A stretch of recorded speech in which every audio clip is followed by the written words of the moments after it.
It's your boy Conserviz34, take two. The first take was rough. So if you saw that, I'm sorry, but this is going to be the one I'll save to my YouTube channel. Happy New Year. This is my first video of 2019.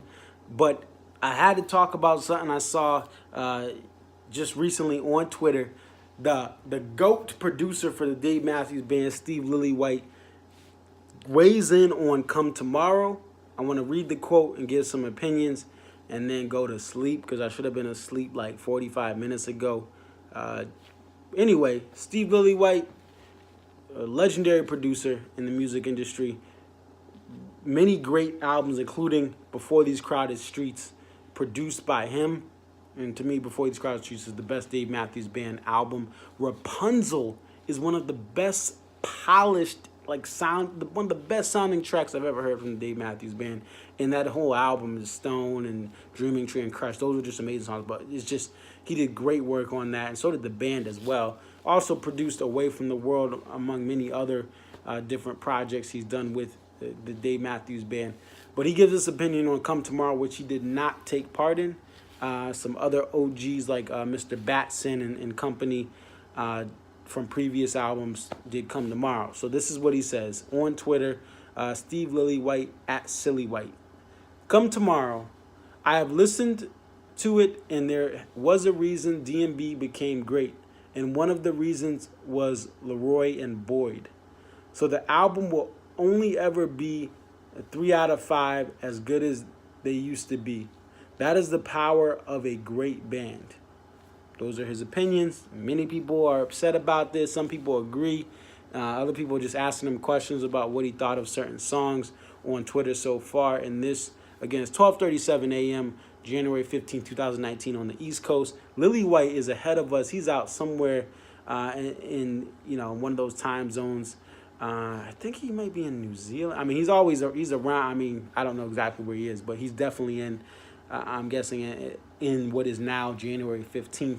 But this posted to the West Coast and in Central time zones and Mountain time zones just as January 14th. Anyway, I think that he isn't wrong. Okay, obviously the band will never be as great as it was when Boyd and Roy were mainstays in the core of this band.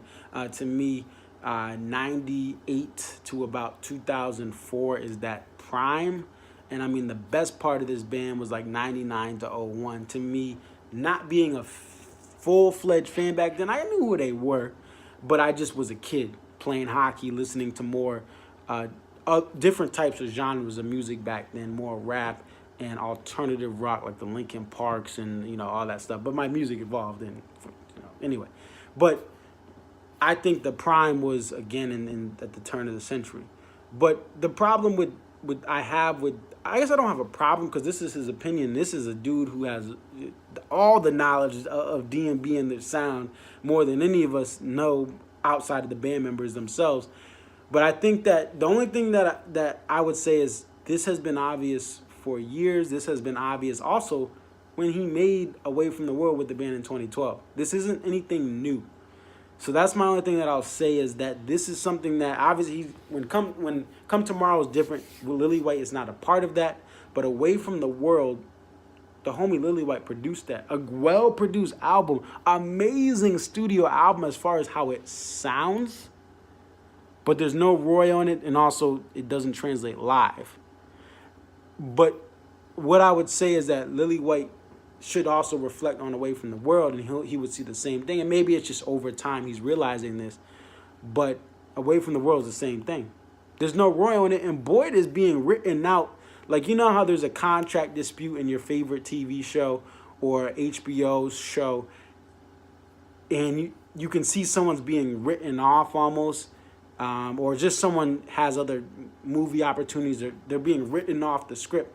Boyd was written off of Away from the World. There's certain songs where he's just kind of chilling. He's just chilling there, and he's moping on stage back in 2016, like, I don't have anything to play. And that was part of the chemistry issues I had with the band back then.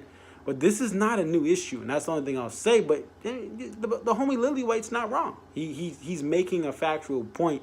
The band will never be as good. But here's what I'll say to the defense of the band. Come Tomorrow was as great as you can make an album in the phase that Dave is in. He's married with kids. He's not in that dark Halloween phase. He's not in that stay or leave phase. He's not in the stone phase of his life where there's more of the demons of good and the angels of the demons of evil and the angels of good are both present. Now it's just the angels of good. There's not a lot of dark stuff he can talk about because he is in a different mindset. And even he says he just doesn't, he's not in those same mindsets as older songs and older eras of music. And that's why I think sometimes you don't hear as much, as frequently played older songs that were dark and deep and take energy like The Last Stop. So as in the phase that Dave is in, Come Tomorrow was amazing. Why? It gave older songs like Idea of You space. Come On, which was a Batson Sessions song from '06, comes, and it's an amazing song. Now you can argue again without Roy playing the sax on everything outside of Idea of You, and without Boyd being a mainstay on Come Tomorrow, it's not the same. But I mean, this band put together the best it could for this era, and I always translate this back to sports. Thinking of the European soccer players that come to the MLS towards the end of their career. They're not the same guys they were. Like Thierry Henry played for the New York, New Jersey Red Bulls, whatever they're called, out there in Harrison, New Jersey. He was not the Arsenal Thierry Henry. Scott Gomez or Jerome McGinley played on teams the third and fourth line at the end of their careers. They weren't the same prime players as they were when they were chasing records and leading and scoring and winning cups. For Gomez, at least. My boy Gimler didn't get one. I really wish he would have gotten one. But anyway, that's not the point. Dave is doing the best with what he has now, and I think that to make a shot at it post your album, Away from the World, I think that's a little bit of shade. But again, Lillywhite is the OG GOAT producer for this band. He knows the sound better than any of us outside of the band. But I just think that it's kind of an interesting time to bring this up. Now, at the same time, what I will say is this is what I think of Come Tomorrow. Well, it's an album that I thought was good for the era they're in, and at the end of your real career of songwriting for Dave. I thought it was a wonderfully written album that matched how he felt, and it was just, the music was good. But I think that because he's past his best years of music, he doesn't have as much anger and dark clouds over him as he had when his best music was made. And the best D&B music is The Dark Cloud, The Stones, Halloween, those songs, The Dreaming Tree. These songs with dark, deep emotion are better than the positive stuff. But I love both. I love A Pig and I love The Stone. But the best D&B, the best Dave Matthews writing is in his terror and his agony. That's a lot of artists. The best music comes from pain. But Dave is just not in a position where he can write about that, so he made the most of the happy parts of his life. But ultimately, the best D&B is what? Boyd pre-2005, Leroy still being on this earth, R.I.P. to Leroy. No Tim Reynolds turned up. No Rashawn, all respect to Rashawn, but no Rashawn because you don't need those horns on everything. And, that's the best band. The best band is 99 to 01. And I even encapsulate that almost to 98 because you get those Before These Crowded Streets releases. 98 to 04. Some of those 04 songs were real dope. But 98 to 04 is really the best years of this band as far as just critiquing it, being honest with yourself. That's the best era. Plain and simple. But bands grow, bands change. And he says, that's the power of a great band. But it's just like, to me, it's a little bit of a compliment and underhanded, slap on the face because he's saying this band is great, but they're not like they used to be. But they weren't the same way in Away from the World. And the thing with Away from the World is this. Away from the World was a wonderfully produced album by Lillywhite. Lillywhite did his thing on Away from the World. But Dave's songwriting had already started to go, to me, in a downhill direction. To me, Mercy is not as well of a written song as a You Might Die Trying or some of the positive, hey, let's be happy, or not. He's not trying to be let's be happy, but hey, let's overcome this adversity. Mercy is not a Oh, Michael, what he said was, this is, I'm reading the direct tweet again. He says, "Come tomorrow. I have listened to it, and there is a reason that D&B became great. And one of those reasons was Leroy and Boyd. So this album will only ever be a 3 out of 5 as good as it used to be. That is the power of a great band." So he's saying this album, Come Tomorrow, can't be better than a 70 or like a C grade because of Roy and Boyd. And all I'm saying now is that the band hasn't been the same since Roy passed. R.I.P. to Leroy Moore. And I love Jeff Coffin. I love Rashawn. I love Tim. But the band will never be that era. And again, the songwriting of Away from the World, if only is a great studio track, but it doesn't translate live, and the songwriting is not up to Before These Crowded Streets or Crash. But again, that just shows, and I'm pulling a Lillywhite, I'm saying that just shows how great the band is. But this Lillywhite produced album, Away from the World, while it's a great studio album, it's one of the best sounding albums D&B ever made. And that's partially because of technology and all that stuff.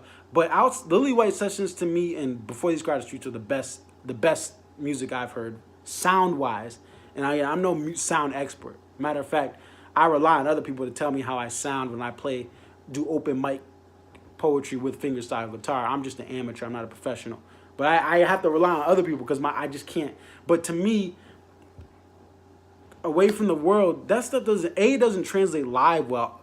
Like, Belly Belly got stale. Mercy, if only. I go to the bathroom during those. And I mean, I know the songs have great intentions, but Dave's songwriting is a huge part of what has changed. His life has changed. He's not in that dark, deep cloud of frustration he was in growing up in his 20s and even before that and into his early 30s. He's not in that same cloud, and the songwriting suffers because great music comes from suffering. It comes from his happy moments too, but it comes from his suffering. It comes from being on the road, being young, and Dave is not there. That's one thing that's why the band will never be what it is. Obviously Roy, and then again, the other thing with Boyd is, again, it's not like Boyd just left and it's like, oh wow, Boyd just, yeah. When Boyd was here in 2016, he was amazing. Boyd has struggled with internal things, with physical pain. He has been off since the mid-2000s.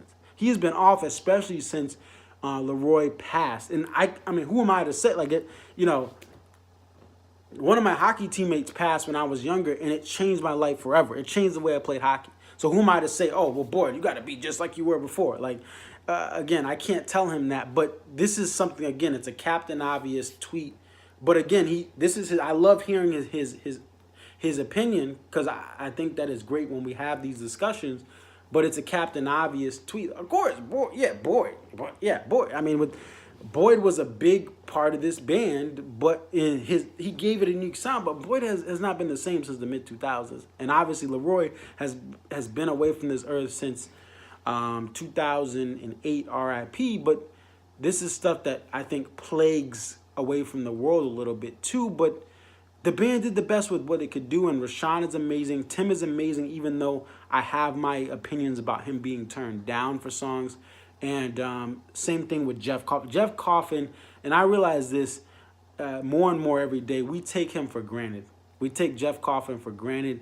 We do. I definitely do. Some people don't, but I have in the past. And this guy literally learned a lot from Roy and listening to him.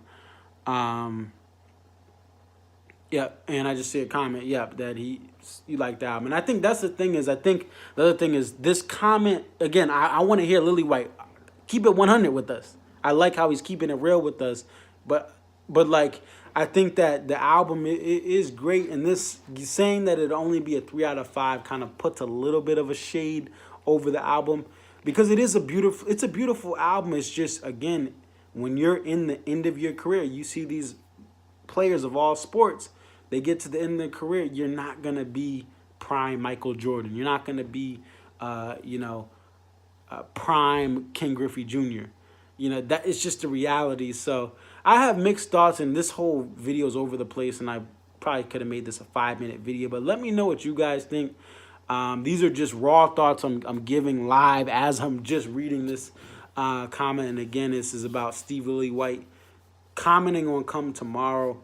But I think that for what the band, I commend the band for doing this, bringing old and new alike into one album.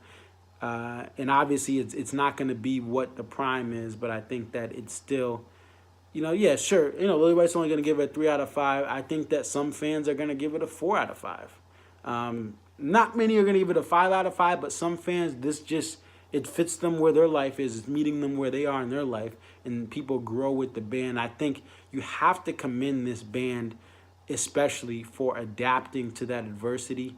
You have to commend Buddy Strong coming in and bringing the energy he brought. Knowing that people are going to be asking for Boyd. People are going to be saying, oh, I'm going to miss this part of the band, that part of the band. He shut up a lot of critics this year.